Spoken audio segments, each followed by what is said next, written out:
வாழ்க வளமுடன். ஓம் நமச்சிவாய. அனைத்து தமிழ் உள்ளங்களுக்கும் வணக்கம். ஜோதிட சாஸ்திரம் 27 நட்சத்திரங்களையும் 12 ராசிகளையும் நவ கிரகங்களையும் அடிப்படையாக கொண்டுதான் இயங்கி வருகின்றன. இதில் நவக்கிரகங்கள் ஒவ்வொன்றும் ஒவ்வொரு விதமான குணநலன்கள் கொண்டவை. நவ கிரகங்களில் குருவை அடுத்து 2வது சுப கிரகமாக திகழ்பவர் சுக்கிரன். தனகாரகன் குரு பகவான் பணத்தை தருகிறார் என்றால் அந்த பணத்தை சந்தோஷமான வழிகளில் செலவு செய்ய வைப்பவர் சுக்கிரன். ஒருவர் பணத்தை பற்றி கவலைப்படாமல் செலவு செய்கிறார் என்றால் அவர் சுக்கிரனின் ஆதிக்கத்தில் பிறந்தவர் என்பதை அவரின் ஜாதகத்தை பார்க்காமலே அறிந்து கொள்ளலாம். சுக்கிர பகவான் கலைகளுக்கு அதிபதி என்பதால் எழுத்து, இசை, பாடல், நடனம், நாடகம், பாட்டு, சினிமா ஆகியவற்றில் புகழ் பெற ஜாதகத்தில் சுக்கிரன் நல்ல நிலையில் இருக்க வேண்டும் என்பது அவசியம். சுக்கிர பகவான் ஜாதகத்தில் எந்த நிலையில் இருந்தாலும் ரிஷபம், துலாம், மிதுனம், கன்னி, மகரம் மற்றும் கும்பம் ஆகிய 6 ராசிக்காரர்களுக்கு துன்பத்தை விளைவிப்பதில்லை. ரிஷபத்திலும் துலாம் ராசியிலும் ஆட்சி பெறும் சுக்கிர பகவான் தனது எதிரியான குருவின் வீடான மீனத்தில் உச்சமடைகிறார். தனது நண்பனான புதனின் வீடான கன்னியில் நீசமடைகிறார். ஜாதகத்தில் சுக்கிரன் வலுவிழந்தால் அவரின் திருமண வாழ்க்கையில் தடைகள் ஏற்படும் வாய்ப்புகள் அதிகம். சுக்கிர பகவான் ஜூலை மாதம் 31ஆம் தேதி சிம்ம ராசிக்கு பயிற்சியாக போகிறார். காதல் கிரகமான சுக்கிர பகவான் நெருப்பு ராசியான சிம்மத்தில் புதனோடு கூட்டணி சேரப்போகிறார். ஜூலை மாதம் 31ஆம் தேதி இந்த சுக்கிர பயிற்சி நடைபெறுகிறது. ஆகஸ்ட் மாதம் 23ஆம் தேதி வரை சிம்மத்தில் சுக்கிர பகவான் சஞ்சரிப்பார்.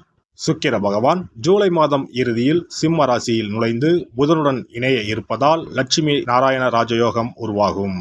மேலும் ஆகஸ்ட் மாத மத்தியில் சூரியனும் சிம்ம ராசிக்கு வருவதால் சுக்கிராதித்ய ராஜயோகம் உருவாகும். புதன் சுக்கிரனோடு ஆட்சி பெற்ற சூரியனும் இணைவதால் உங்கள் ராசிக்கு என்ன பலன்கள் கிடைக்கப் போகிறது, எதில் எல்லாம் கவனமாக இருக்க வேண்டும் என்று பார்க்கலாம். உங்கள் வாழ்வில் வளமும் நலமும் செல்வ செழிப்பும் பெற்று வாழ்வின் உயரிய நிலையை அடைய எல்லாம் வல்ல எம்பெருமானை வேண்டி விரும்பி கேட்டுக்கொள்கிறேன். கடகராசி அன்பர்களே, உங்களுடைய ராசிக்கு 2ஆம் வீட்டில் சுக்கிரன் பெயர்ச்சியாக போகிறார். 11ஆம் வீட்டின் அதிபதி 2ஆம் வீட்டில் பெயர்ச்சியாவதன் மூலமாக குடும்பத்தில் நிலவி வந்த சலசலப்புகள் விலகும். உங்களை பற்றி தற்போது அடுத்தவர்கள் பேசும் அளவிற்கு நல்ல மதிப்பும் மரியாதையும் சமுதாயத்தில் உண்டாகும்.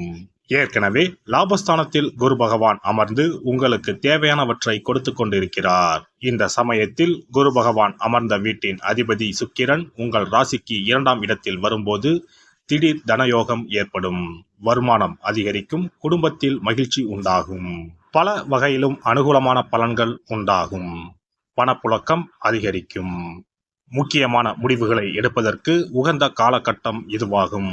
திருமண வயதில் உள்ள பெண் அல்லது பிள்ளைக்கு திருமண முயற்சிகளை மேற்கொள்வது சாதகமாக முடியும்.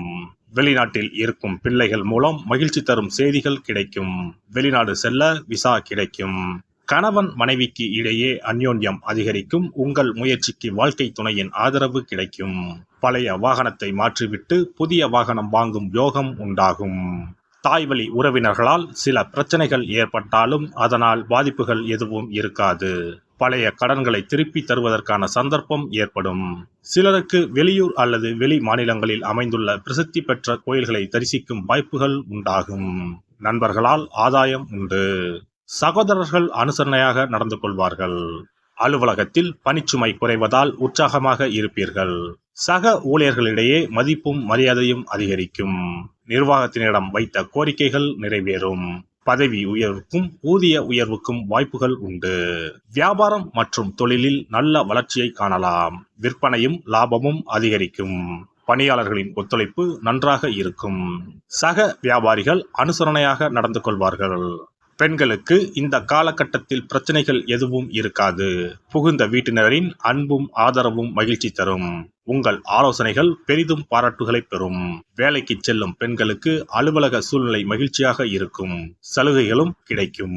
சுக்கிர பகவானின் அருளை பெற கும்பகோணம் அருகே இருக்கும் சுக்கிரனுக்கு உரிய ஸ்தலமான கஞ்சனூர் சென்று வழிபட்டால் சிறப்பான பலன்களை பெறலாம். சென்னையில் இருப்பவர்கள் மாங்காட்டில் இருக்கும் வெள்ளீஸ்வரர் கோவிலுக்கோ மயிலாப்பூரில் இருக்கும் வெள்ளீஸ்வரர் கோவிலுக்கோ சென்று வழிபட்டால் சிறப்பான பலன்களை பெறலாம்.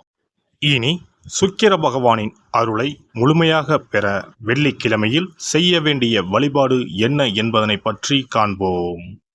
வெள்ளிக்கிழமை என்பது தெய்வ வழிபாட்டிற்கு உரிய நாளாகும். அதிலும் குறிப்பாக மகாலட்சுமியை வழிபடுவதற்கு சிறப்பான கிழமையாக கருதப்படுகிறது. நமக்கு செல்வத்தை வாரி வழங்கக்கூடிய மகாலட்சுமி தேவியும் குபேரனும் நம்முடைய பூர்வ ஜென்ம கர்ம வினைக்கு ஏற்ப பலாபலன்களை கொடுக்கிறார்கள். அதை அனுபவிக்க செய்யும் பொறுப்பு சுக்கிர பகவான் பார்த்துக் கொள்கிறார். ஒருவர் செல்வந்தராக இருப்பதற்கு ஜாதகத்தில் சுக்கிரன் அருள் கட்டாயம் இருக்க வேண்டும். சுக்கிரனுடைய அருள் பெற வெள்ளிக்கிழமையில் சுக்கிரஹோரை வரும் நேரத்தில் இவ்வாறு வழிபாடு செய்தால் சுபபோக வாழ்க்கையை அனுபவிக்க முடியும். ஒருவருடைய ஜாதகத்தில் சுக்கிரன் நீச்சம் பெற்றால் உடல் ரீதியான ஆரோக்கிய ரீதியான பாதிப்புகள் ஏற்படும். சொத்து சுகங்கள் எவ்வளவு இருந்தாலும் அதை முழுமையாக அனுபவிக்க முடியாமல் செய்துவிடும். பெரிய பெரிய பணக்காரர்களை எடுத்துக்கொண்டால் அவர்களிடம் எவ்வளவு காசு கொட்டி கிடந்தாலும் சுக்கிர தசை இல்லை என்றால் அவ்வளவு பணமும் வீண் விரயமாகத்தான் போகும். குறிப்பாக மருத்துவ செலவுகள் செய்தே சொத்துக்கள் அழியும் நிலை வரும். இதற்கு சுக்கிர பகவானுடைய வழிபாடு நல்ல ஒரு பலனை கொடுக்கும். சுக்கிர பகவானுக்கு வெள்ளிக்கிழமை என்பது உரிய தினமாகும். சுக்கிரன் அருள் பெற வீட்டில் வெள்ளி பொருட்களை பயன்படுத்துவது நலமாகும். வெள்ளியில் சுக்கிரன் வசிப்பதாக ஐதீகம் உள்ளது. வெள்ளி பொருட்கள் கொண்டு பூஜை செய்தால் சகல சௌபாக்கியங்களும் உண்டாகும். சுக்கிர வழிபாடு செய்ய நினைப்பவர்கள் காலை 6 மணி முதல் 7 மணி வரையிலான காலம் சுக்கிரஹோரை ஆகும். அதனை தவறவிட்டால் மதியம் 1 மணி முதல் 2 மணி வரை சுக்கிரஹோரை நிகழ்கின்றது. அதையும் தவறவிட்டால் இரவு 8 மணி முதல் 9 மணி வரையிலான சுக்கிரஹோரை நேரத்தில் வழிபாடுகள் செய்து பயன்பெறலாம். இவற்றில் காலை 6 மணி முதல் 7 மணி வரையிலான முதல் சுக்கிரஹோரையில் சுக்கிர வழிபாடு செய்வது சிறப்பான பலன்களை கொடுக்கும். காலை முதல் மாலை வரை உபவாசம் இருந்து சுக்கிர பகவானுக்கு உரிய காயத்ரி மந்திரத்தை உச்சரித்து கல்கண்டு சேர்த்த சர்க்கரை பொங்கலை நைவேத்தியம் படைத்து வெள்ளை நிற பூக்களால் அர்ச்சனை செய்ய வேண்டும். சுக்கிர தசை நடப்பவர்களும் சுக்கிரன் நீச்சம் பெற்ற ஜாதகக்காரர்களும் இந்த வழிபாடு செய்வது சிறப்பான பலன்களை கொடுக்கும். சுக்கிர தசை நடக்கும் பொழுது சுக்கிர வழிபாடு செய்து வர வருமானத்தை சுகமான வாழ்க்கை வாழ்வதற்கு உரிய வகையில் பயணிக்க செய்யும். வீடு நிலம் வாங்குவது, ஆடம்பர பொருட்கள் சொத்துக்கள் போன்றவற்றை வாங்க வைக்கும். அதுவே சுக்கிரன் நீசம் பெற்ற காலத்தில் இந்த வழிபாடு செய்பவர்களுக்கு வீண் விரயங்கள் இல்லாமல் ஓரளவிற்கு வறுமையிலிருந்து பிழைக்கச் செய்யும். வெள்ளிக்கிழமையில் நவக்கிரக கோவிலுக்கு சென்று சுக்கிர பகவானுக்கு வெள்ளை வஸ்திரம் சாற்றி வழிபாடு செய்யலாம். வெள்ளை நிற நைவேத்தியங்கள் தயார் செய்து கோவிலில் வரும் பக்தர்களுக்கு தானம் செய்யலாம்.